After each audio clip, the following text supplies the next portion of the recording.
I'm Rebecca. I'm Caitlin. I'm Nessa. This is the Family Showdown!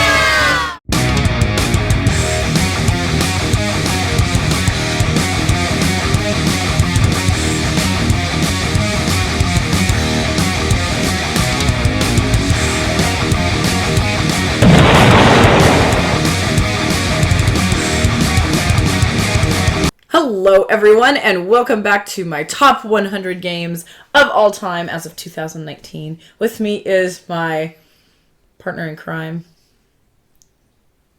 Hunter.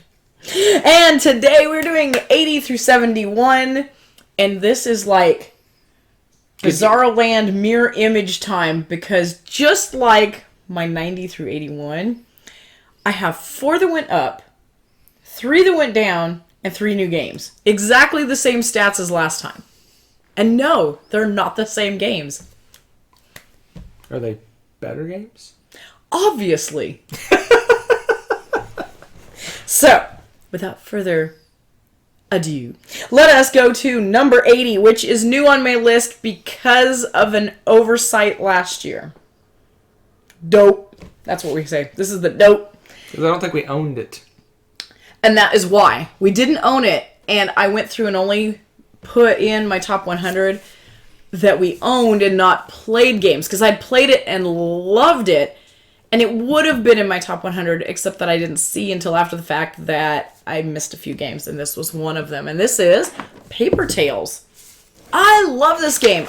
I don't enjoy teaching a lot of games. I know that sounds crazy. Yes, I'm a teacher. I get that. But I don't like to teach things that I don't know inside and out and very thoroughly. So, for me, teaching a game always makes me nervous because I'm like, I'm going to forget a rule. I don't want to screw anything up. So I don't tend to enjoy that. But I don't mind teaching this one because I feel like it just worked for whatever reason. I remember everything with it. I like the way it works. It clicks, connects, and it's fun to teach people. And the combinations are just...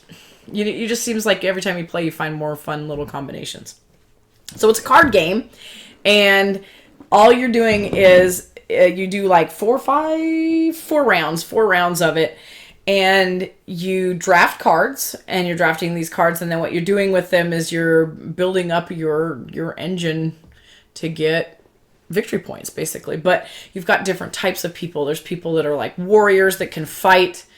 And you get victory points from doing that, and you've got victory points from all these resources because you can build buildings that do things. They either give you victory points or more resources. Again, it's an engine thing, and you do this over 4 rounds, and it is so much fun. There's also a time element to it, so there's people that give you benefits.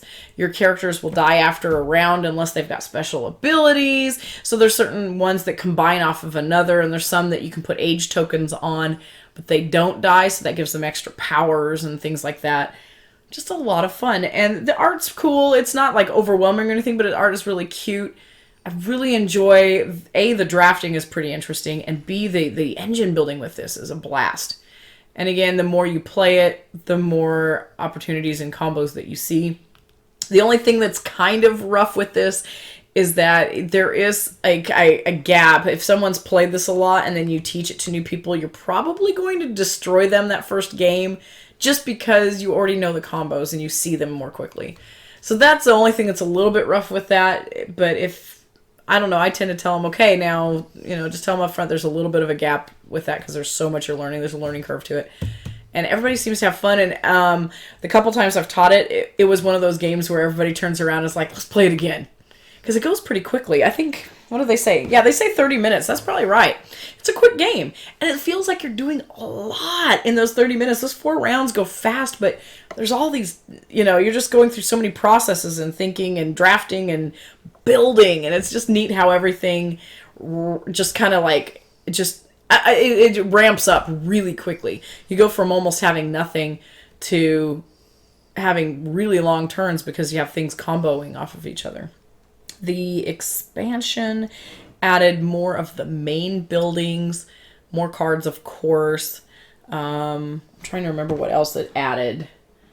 A lot more of the same, but I did like that it added more buildings. And those buildings, if you've played it, you'll know that there's only like a certain number of buildings that you can build. Everyone has the same types of buildings, But which ones you pick depend on like what kind of engine you want to build. There's no way you want to build all of them. It's too expensive to build them all. They don't give you that much of a, like victory points or anything. They're just engines. So having more of those types of buildings can change it up on how you're going to build your engine. And I think that's pretty cool. I like anything like that. It gives you more variety so that every game does not start to feel samey, especially with a game like this where it's really easy to just play it over and over really quickly. So highly recommend it. I really love Paper Tales. I've played it 2-player. I've played it 3, 4, 5-player. It really works well at every count. That's about all I can say about that. Paper Tales. I'm guessing it's not on your list. I'm gonna guess. So if you watch this channel, you know that I say quite regularly that there is very few card games that I enjoy. This is not one of those card games. It's okay. Everyone's it is surprised. okay. Everyone's This surprised. game to me is frustrating Why is that? because you start to build a combo and then you don't get the cards you need to do the combo, Oh, I can and see that. and you're toast. I can see that. I've only played this once or twice, and the one time I played, I drafted some cards. I'm like, oh, this looks like fun, and then I didn't get any more of those cards. So build And a better someone else that had played before knew the combos and Yeah. annihilated us. Just annihilated us. I'm not a big fan of a game that has that wide of a gap where you have to go, okay, how many items have you played? Okay, you've played 3. I've played 6. Okay, I want to destroy you, but let's have fun anyway. That's just not my kind of game. I mean, it's just... if I played this game all the time and I was good at it and everyone else around the table was good at it and I knew all the combos, that'd be great. But Yeah. But this is definitely your kind of game, so I can see why It totally like is. I this. love card games. I love card games. Very few card So. games that I enjoy. Yeah. So that's why it's on But it's a good my game. list. It's a good No, game. it's a solid game. And I do recommend if you do play it a lot, though, get the expansion because it has more stuff for it, and that'll bring a lot more variety to it for you. So there you are. My new to the list, but shouldn't be, my number 80, and that is Paper Tales. Cool. Yes. Cute. I love it. I love it. All right. My number 79, because it was 109. What? It jumped up again, and I think it was a reviving the memory of how great this game is. We haven't played this game in forever. We hadn't played it in forever, and then we ended up playing it like twice. That's what makes this so much fun. And that is Artifacts, as Hunter calls it. Artifacts Inc. It's a whopping great time in a little box. Whopping great time. It is. Like let me write this that thing down. has... Whopping. How do you spell whopping? Like this. Is it whomping or whopping? Whopping. There's no M. All right, so... Oh, man. Why? So, it has quite a large table presence, which is shocking considering this, but it spreads out a bit. And you are taking and finding different artifacts, and you're turning them into museums to get victory points. And there's different ways that you can do that. There's getting resources on your cards that you are working on. You build kind of your own little tableau as you go. And it's another one of those games where you put your cards in your tableau also matter because there are bonuses and end game bonuses where things happen based off of what their neighbors are and stuff like that. So you can do that. And then once you get those, you sell them into the museum, which the museum is also a little bit of area control. That's a lot of fun. The other thing you can do is you can go diving for artifacts, and that takes some dice rolling and card play and stuff like that. A little bit different twist on getting some artifacts and some victory points. They don't go in your tableau. They're just straight victory points that sit off to the side, so that's kind of fun to get to mix it up when you're trying to, do specific things with your tableau, but they're not firing yet or whatever. It's like, oh, I'll go diving instead. And I like the way this game ramps up. Really, the only thing I don't like about this game are the dice. I'm going to show you these. Show you these dice. They're really weird. They're just little brown. Yeah. They're just weird. They just look weird. Get different dice. Put it in the box. That's what I want to do, because these are weird and they're ugly. Everything else is cool. You got little cubes. It's real simplistic. They didn't spend a fortune on this game. You don't need it, right? But here's I'll show you the board. You'd think, wow, how does this game spread out so much? Here's your board. It's not very big. This is where all the diving cards go. You keep the score around it. Pretty cool. This is where All of the space goes. Because what you end up doing is you're putting out another tableau, not your personal tableau, but a whole like market of cards that you can buy. There's like three levels? Is it 3 or 4 levels of cards that you can buy different resources, and they have different things. Like they can give you more dice to roll, or they'll give you bonuses with different types of fossils. And I mean, there's just so many neat things, and it helps you build that engine. And again, when you purchase them, you put them in your personal tableau, and that's where you start getting all these cool benefits and bonus points and stuff. And so they just start firing. Super fun game. Super fun game. It, if you're playing with 4 people, it can take quite a bit longer than a 2-player game, obviously. It says 60 minutes. I would argue, especially with a first play, with 4 players, it'd take more than that. But totally worth it. And it's just, it's nice. It's Ryan Lockett. And I always forget this is Ryan Lockett, but if you look at the art, you can pretty much tell. It's just not the same art as from his like fantasy worlds, because this has like trucks and museums and ships and more regular life stuff. Islebound art, maybe. Oh, is it? Is it Islebound art? Okay. I don't know. I don't know. I just know Islebound art like, is Artifacts Inc. art. I don't know. Artifacts Inc. Inception. No, so anyway, but it's so cool art, obviously. Fun gameplay. It's pretty easy setup. It's just you got to lay out the cards to make your nice little market thing, and that's what takes up the most space. And that is Artifacts. And I know you like this game. I don't know how highly you rank it, but I know you like it. It's my 150, which is saying a lot for... It's a teeny game, really. For a smaller game. This game has a lot of nostalgia. It's funny you mentioned that. So this is like the first game we played with Sam and Z together. Yeah. It is the first game, I think, that we reviewed on the Dice Tower. Gosh, yeah, I would say don't go look at that, because we weren't very good at recording stuff yet. We were still using it was our very, very first review for the Dice Tower, and it kind of just springboarded us into doing this whole video thing. So there's a lot of nostalgia around this game. Yeah, and it's fun to introduce it, because people that we introduce this to enjoy this game. I mean, it's just been all around a good, solid little game. You've done good things, Artifacts Inc. Thank you. That was loud. All right. Speaking of loud and being loud, you don't want to be loud in my number 78. This has taken a drop. It was my 44 before, but I think when you see what it is, you'll probably understand why, because of recent other games from this franchise that have come out, and that is Clank, a deck building game. This is the original that started it all, Clank. This is a deck builder, too. I know you're shocked. You're like, hey, a deck builder? You like deck builders? I know. Shocking. This is so much fun. So the idea of the game is you're trying to sneak down into a dungeon. It's a dragon's lair. He's got all sorts of cool artifacts and gems and stuff in the bottom of his lair. The farther down you go, the better the gems get. But you trip on rocks. Your armor makes noise, what have you, which makes clank, which ticks off the dragon and eventually wakes it up, and it will just burn and roast you alive. So, the object of the game is to try to be as sneaky as possible and quickly grab some cool artifacts, lots of victory points, and race everyone else up to the top and then tick off the dragon so that they get roasted instead of you. That's the game. Pretty much. Pretty much. I think this one dropped because reasons. Two reasons. Two reasons. There's Clank the space game, and there's also now Clank Legacy. Spoilers! I know!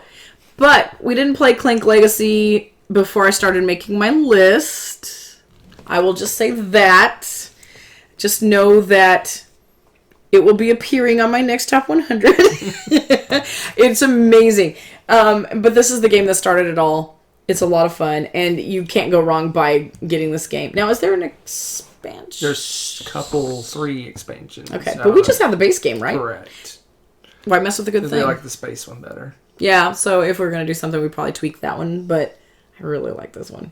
It's really good. This is my 101. It's my just off my list. Wow. You almost picked one that made my list. It's getting closer. It's getting closer. It's going to happen. It's happened a couple of times. Yeah. Only a couple. Yeah, huh? Yeah, we don't overlap in games at all. We don't like the same games. Just kidding. So yeah, Clank, good game, good time. Fun times had by all. All right. And yes, it is possible actually to lose that game and get no points because you do get roasted by the dragon, which I also find hilarious. My number 77 has moved up a little bit from my 82. So I think it's pretty stable. And that's probably where about it's going to stay for a while, I'm suspecting. Because it is just a darn solid game. And that is Timeline Challenge. I put all the timelines together into this because that's basically what we did with this. We put all of our timeline games inside this because the cool thing about this game is you can combine all the different decks of timeline and it makes a full-on board game from it. Timeline, the game itself, you have the little tins of cards. They'll say like Americana trivia or science discoveries or things like that. It's a little more than an activity because you have a handful of cards and you're actually creating a timeline out of it. You make it fit in the dates so that it creates the accurate timeline. And if you mess up, then you discard that card and you get a new one. And the first person to run out of cards is the winner. That's Timeline. Timeline Challenge takes that and kicks it up a notch and makes it a board game. Whereas you win each challenge, you're going to move up on the scoreboard. And the challenges are different things like take 2 cards out and tell us the gap in years between the dates on the 2 cards. Of course, you don't see them. You have to guess and know them. Or pick the chronological order of 4 cards. So you're kind of playing a mini game of timeline with your little individual board. It has some cool, give you a chance to catch up a little bit mechanisms in there so you don't have a runaway leader problem. It's just a really great game. And I enjoyed playing this quite a bit. I think, did we play this with the internet once? We did, didn't we? Yes. So you might want to go look for that. It was a lot of fun to do. It's you versus the internet. I think we played it a couple of times. Yeah. And we've had fun playing this. It's a family fun game. It's a friends fun game. It's a great way to play. Yeah, it's helpful if you know some trivia and history a little bit, or science, any of the above. All of the above in our case, since they're all shuffled together, but you don't have to, because you can, if everybody's kind of on the same boat, you're estimating. Some of them are just estimates and stuff. It's really fun. Love this game. And it says 30 minutes. You can have 2 to 10 players with this. I would find it hard to believe that you could play with 10 players in 30 minutes. It's most of it's simultaneous though. That's true. Most of it's simultaneous. There's very few that's not. That's true, because you all score at the same time. And the thing that isn't simultaneous is in every player count anyway. So, because sometimes you do one-on-one fights for catch-up That's mechanisms. That's true. But those are in every game. Doesn't matter the player count. That's true. Except for 2 players. Except for 2 players. 2 players is a little bit different, but yeah, there's still there's still challenges. They just treat them differently. Yeah, that's what it is. So yeah, so there you go. It really would be right around that 30 minutes. That's impressive, because we've never played it with 10. But you have to have everyone on, right? Well, that's true. You can't have, somebody playing on their phone. You know who you are. No, I just mean with 10 people, there's more likely to be someone not paying attention. I'm still calling you out on that cell phone, dude. I'm just saying. Get off your phone. So this one's my 193. You know what? For a silly little trivia game, that's really good. I like trivia games. That broke games. your top 200. I know, I like trivia games too. They're a lot of fun. It's alright. It's alright. Such a troublemaker. All right. My number 76 is new. Shiny and new. Quite lovely, in fact. And that is the beauty that is Pandemic Fall of Rome. Oh my goody goodness. This was neat. As I've told you before, I've kind of gotten to the point where plain old Pandemic, I'm like, okay, I want to do something else with it, though, because we've played it so much. And Fall of Rome did that. It almost doesn't feel like a Pandemic game to me, because they did re-theme it. It's about moving the Roman armies around. It's all about these armies, and you're not really chasing diseases anymore. It's weird, and it's awesome. And I loved it. And I like the Roman theme anyway. But I really like the way that they went about moving the troops. And what do they name is it the barbarians? The barbarian tribes, or what they are instead? Barbarian clans. Clans. Okay, that's what they did. So instead you have the barbarian clans. and you're battling those and you're eliminating them, and they are like a plague. The Romans, not eliminating, apparently. you're converting them. You're eliminating them. Let's be real here. You can kill We're talking them about the too. Romans, but they reappear in places and pockets and have resurgences of They march. and they march as well, and you're on the move. It's actually really cool how everybody moves in this game, and it still has the intensity of a pandemic game, and you've got the tight timeline, and it's still got all of those things, and it's just every turn is this going to be my last? After you get to that certain point in the game, when that happens, it just switches over and it's like, this is getting out of hand. The barbarians are everywhere. But yeah, it's a cool game. It's a lot of fun, and if you like the tweaked up pandemics and you like to add the extra stuff, you need to try this game. So that's it. I know it's Roman. It's cool. It's different. Okay, so You like this one too, don't you? No? This is my favorite version of Pandemic that's not Legacy, but we're not Legacy. We're not putting Legacy on our game. Yeah. Not until we play Season 3, and then it'll probably hit our list again. There you go. But, that said, it's my 169. That's still top 200. Which is saying a lot for a co-op game. And there you go. Mr. Co-op. Yeah, so, yeah. Mr. Anti-co-op. That's really high, because I enjoy this. Cool. I just like how the barbarians march, how that system works. Yeah, it's unique. What gets me is that she likes this game, but I find it interesting because it has dice. Yeah, there's that. I wasn't gonna. It has dice. You can't see it, but there's dice. There's bag of You just have to trust us. There's some rotten dice It has in this. dice, and you still love it. I do like it. I have to be. Like it. I have to be aware that the dice exist and will probably kill me. Pick the non-combat make it- person.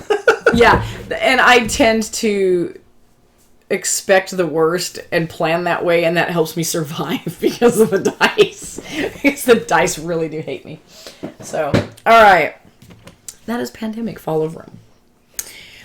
This is pretty cool. So my number 75 was my number 76 last year. So I'm pretty confident that it's in a stabilized position because it improved slightly. It improved slightly, which is interesting because we haven't played it in a while. And I find that interesting. But that is the monster that is through the ages. I say monster because, not because of the box size. This one is deceptive. It's a nice normal looking sized box, and inside it's got one of the meatiest games that we own in this. What kills this one for a lot of people now is the app. The app is absolutely stunning for this. I think you played it all the time for a while. I mean, yeah, I played it for. He was like, I can crack out a game in like 20 minutes now, and I'm going, well, because you can't do that with the board game.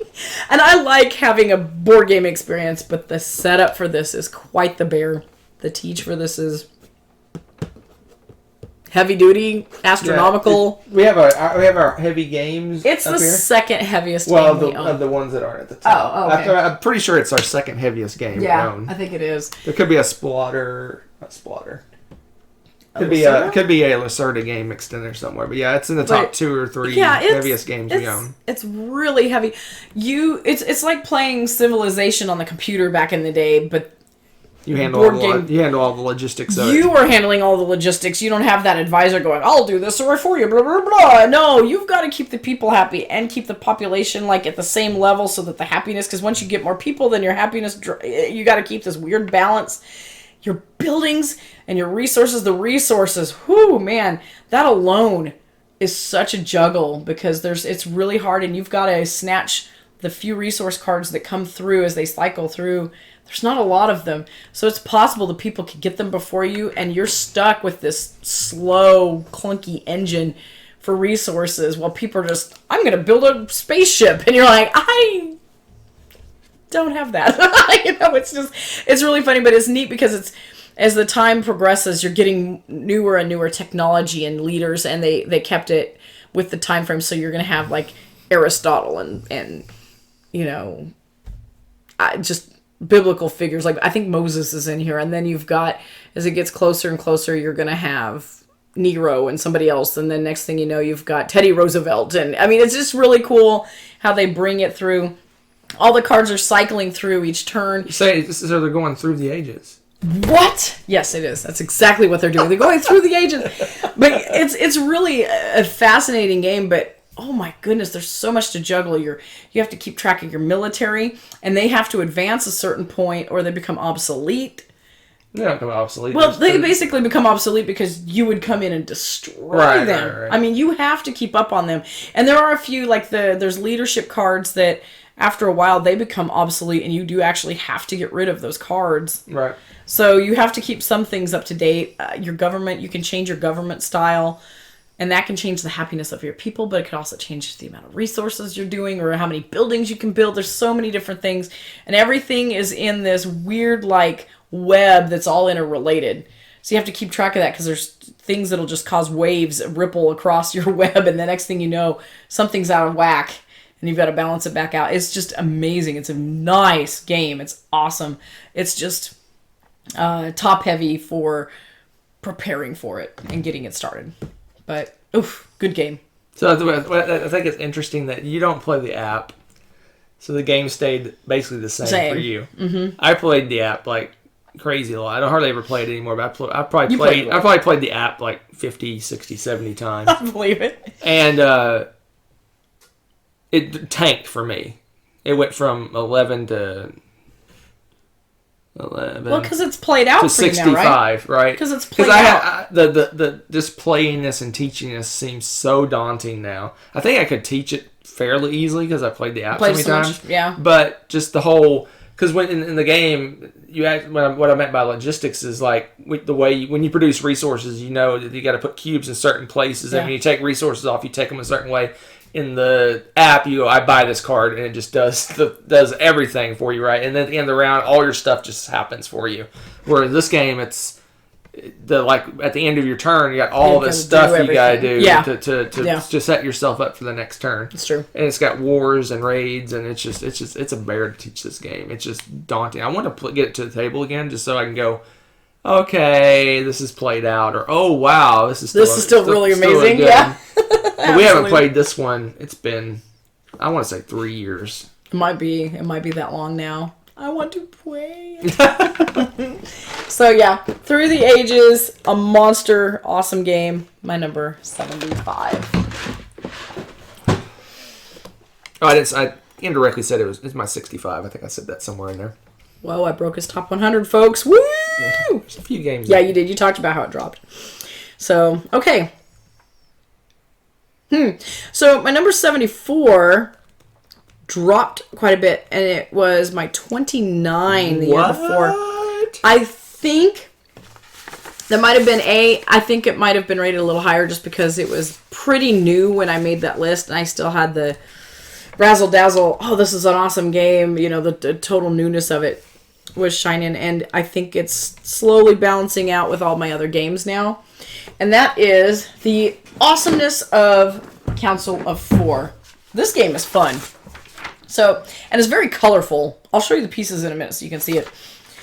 But what you have is you've got this board game map, and it's got roads and stuff to it. And you're going to use these council people and their abilities. It's really interesting because what you're doing is you're putting people on these maps because they each give you like bonuses and stuff, but if they're all interconnected, they kind of like train off of each other, and you want that because it's sort of an engine builder in that regard. You want things to build up for you. Let me show you so you can kind of see what I'm talking about.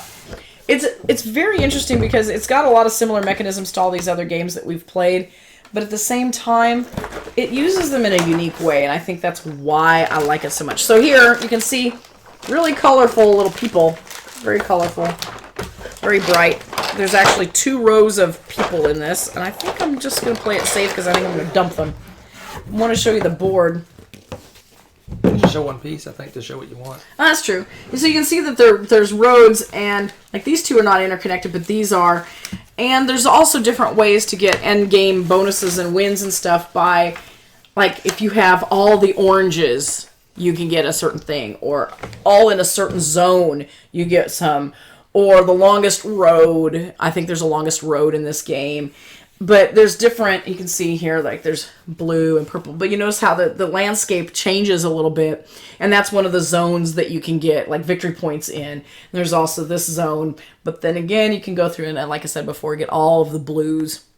And it's tough, though, because you're foregoing the adjacency bonus to get all of those, because it's harder to travel a lot. You have to sacrifice some things to be able to travel a lot. So if you're going for that bonus, you're not going to get every single thing. Like it says, adjacency is not going to be your goal because you're trying to go around and scramble. As you can see, there's only this one blue here. The other blue, way down there. So that's tough. That's really tough to get to. But it's not necessarily hard to get to. You can just buy it, but you can buy it, you but won't get the adjacency bonus. You're not going to get those bonuses. Yeah, you gotta move and groove. What I also like is you'll see at the bottom here, it's got all these little squares. This is where your council people are sitting, and they all are different colors. Well, that's the color of them is what helps you get the cards, if I'm right, to buy them. And when you put new ones on, you put a new council member on here, and it pushes the last one off, and so then you have this row, and that's your available ones. So you can change this up and put different colored council members here for your benefit, and probably not your opponent's benefit, you're hoping. So you can definitely manipulate this. And I've even done stuff where, oh yeah, I know he wants that green one, but it's the end of my turn and I have an option to do that. I'll put one on so it pushes the green guy off so he doesn't get to use them. There's stuff like that. You can be sneaky in this game and kind of snipe things from other people. But other than that, it's not really attacky in your face like that. It doesn't really take anything from anyone. It's just denying them some extra opportunities to do different things. I really like how unique that makes the game feel. It's a lot of fun. Which is why, again, it is still really high. I mean, it's still 74, but I think it just dropped because it's not as mind-boggling to me as it was when it first came out, because it just felt really unique in its play. And I still love it. And it's another one that I wouldn't mind, throwing down on the table and playing. It's not a lot of setup. It's not super top-heavy, like the learning curve and stuff like that. So, really fun game. I really like it. Kind of, I don't know why it gives me a Royals vibe, because it doesn't play like Royals. But you still need the same. You need a combination of cards. Cards, yeah. That one you need a combination of council people. Council people, yeah. It's really cool. So I guess that's why it gives me that vibe. This is probably a little bit heavier. Like that much though. So. Yeah, this is my 112. So nice. Yeah, you still like it a lot too. Alrighty. So my number 73 has gone up a little bit. It was 78 before, so it's pretty stable. And the reason I think it keeps crept up a little bit is probably because it's had yet a few more plays, and each time it's been a lot of fun. It's a game I don't mind teaching, and it's one that the girls actually fell in love with, and I love playing it with them. And that is Finca. This is another game that, kind of like Council of Four, is very bright and colorful. It's medium weight. It's not super heavy. And to teach it is really pretty fun. It's not super difficult to learn. Excuse me. So you've got this beautiful board. It's not super big, but in fact, I'll show you this so you can see the board. Look at that. Isn't that pretty? But up in the corner here, you can see, other corner, this corner, the one I'm tapping here, there's a wheel. And on this wheel, you're going to put a bunch of different tiles, resource tiles, and they're going to be, here they are, they're little pie-shaped tiles, and they have different resources on them. And the resources, again, look at how colorful these are. Aren't they great? You got lemons and oranges and grapes and olives and plums, I think, or something. Anyway, maybe figs. I can't remember. But it's a little bit sort of area control. You have these objective tiles on each area of the map. And they'll have stuff like, you need 2 almonds. Okay, or you need 2 oranges and 2 sets of grapes, and you can get this for 4 victory points. So you're going around on the wheel, and you get to move your little meeples around on that to get resources. Once you collect enough, then you go and you purchase these and get it on the board. So it's kind of a bit of a race to get your resources collected up, buy all the tiles, get the most victory points from all the tiles. And then at the bottom, once you finish, you get to the very bottom, there'll be like a bonus tile. And it might be something like whoever has the most oranges on their completed tiles gets this bonus tile. So it's whoever happens to be. It's not just the person whose turn it was on that space. And they get that bonus. And then at the end, you just add up all the victory points and everything, and that's it. So it's not a super complicated game to play, but it's just a lot of fun managing your resources, and the bits are really pretty. And it's just fun to watch everybody's wheels kind of turn as they start to figure out, well, what kind of combos they need to get through it. And moving on the wheel is really fun.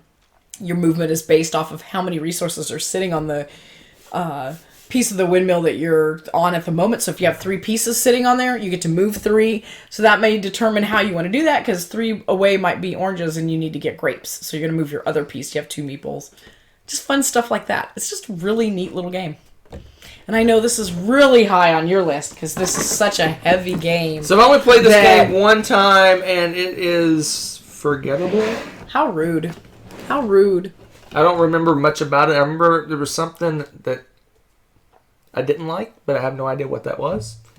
I'm just kind of meh on it. I would play it, obviously. I play a lot of games with a family that they love. I suffer through playing the games. The things you do. But I only played it once. Yeah. I don't remember at all why. Something about it. I don't know if it was that bonus scoring thing, how random it is. I don't remember what it was. There's something I don't like. That you didn't like it as much. I didn't. Something that was weird about it. I don't remember what it is. But okay. It's a great game. It plays quick. It does. It's light, family weight game. Maybe a family little plus because it's got some. If you play games a lot, it's definitely family weight. Yeah. I mean, it's a gamer family weight. Gamer family weight. Nessa loves it. Katie loves it. It's just not. They both love it. Just not my kind of game. And again, I don't. Like I said, I don't remember what was. Something about it was. I was like, that's really strange. You're really strange. I am really strange. Anyway, no, it's fun. Not on my list, obviously. It's 2 to 4 players, 45 minutes, and I think that's probably about right. It seems to be right on that. I typically play at 3 players because it's me and the girls. I've played it at 4. Played it at 2. Yeah, I've played it at 2 with the girls before. Just me and one of the girls. And it scales pretty well, actually. I think it feels like it plays about the same amount of time. I don't feel like it went super quick necessarily. So keep that in mind when you're picking it. It's a pretty cool game. I like Finca. Is it back in print? Because I know it was out of print for a while. It was in print.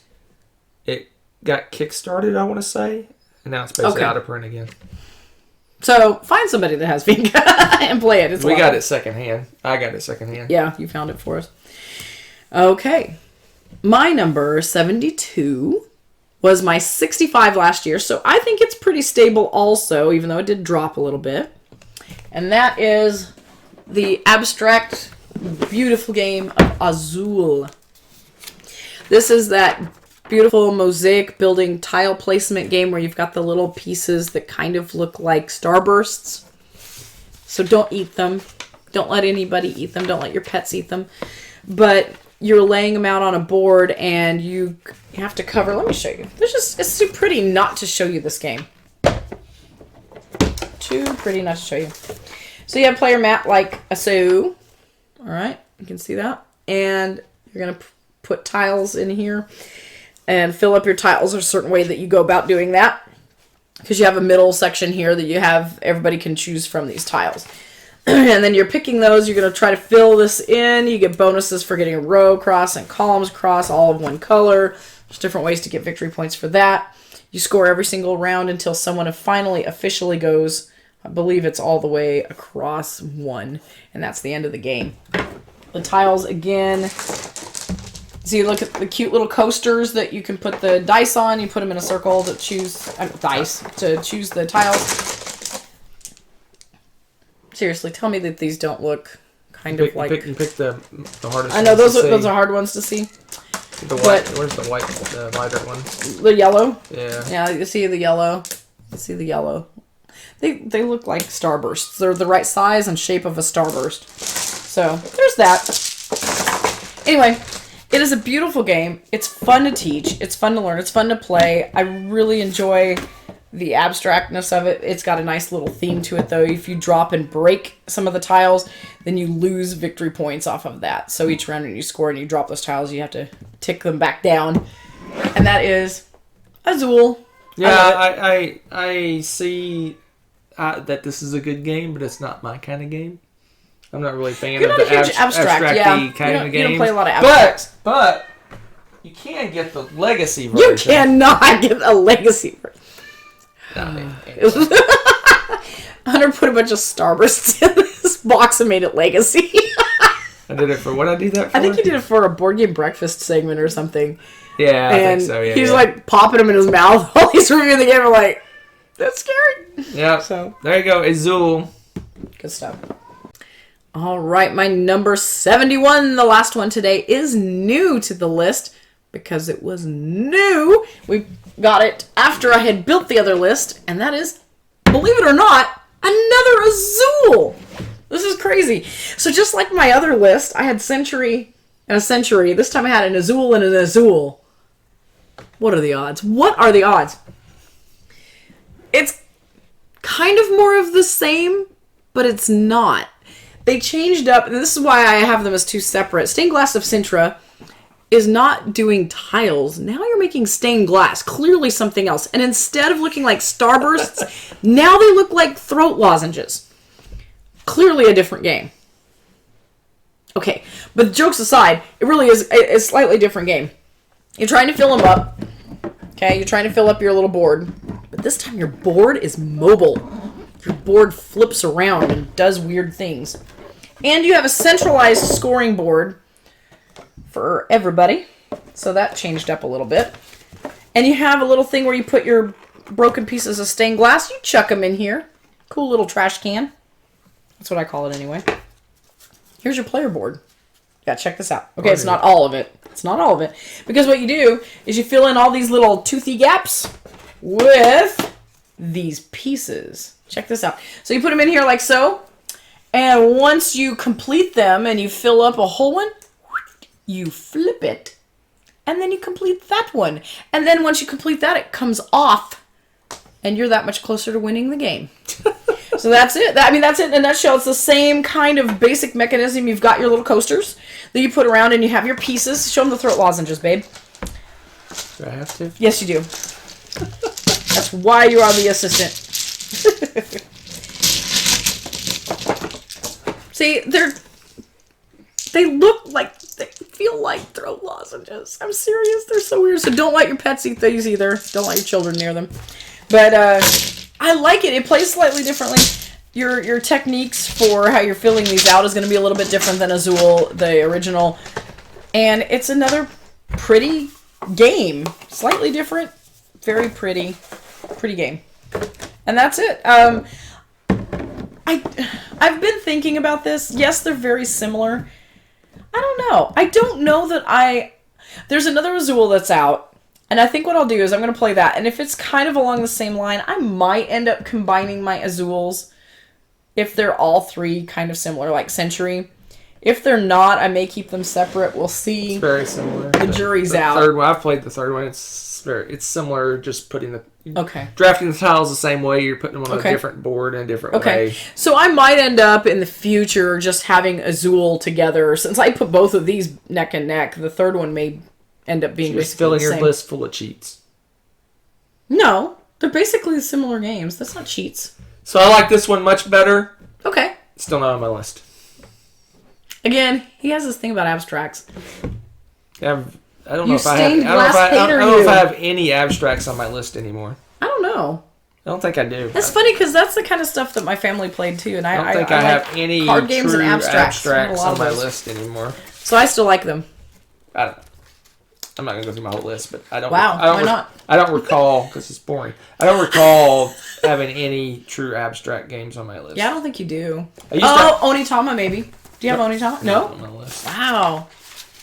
Wow. Interesting. So there you go. That's why he doesn't have it on his list. He's an abstract hater. He's not an omni gamer. I hate the abstract. I don't hate it. You don't hate them. You just don't like them nearly as much. I don't know. I just don't. I like. You like things. I like story. I like things yeah. going on. I like feeling immersed. You can't immerse yourself in random tiles you're putting on a board. You can if you're a stained glass maker. Hello. Nope. But anyway, I love it. It's a lot of fun. If you like abstracts, you will definitely want to get into this because it's pretty and it's not just black and white pieces and stuff. They've moved on from that. And that's the beautiful thing I like about abstract games. This is a prime example of that. And that is Azul Stained Glass of Sintra, my 71. And here we are, alas, again, and at the end. Alack. Yes. Sad to say we're at the end of another top 10 out of my top 100. So, you need to stay tuned for our next set where we're doing 70 through 61. I'm thinking that there's going to be some games that actually are very solidly in Hunter's top 100 this next time. So we'll see. I think he's going to poo-poo fewer games this next time. We shall Poo-poo see. your games? Yes, you did. I hate abstract games. That was a direct quote, I'm pretty I sure. didn't use the word hate. Hate's a bit strong. Let's rewind that footage there and check that out. Let's see here. Anyways. But yeah, check it out next time and we'll be doing another set 010. Bye.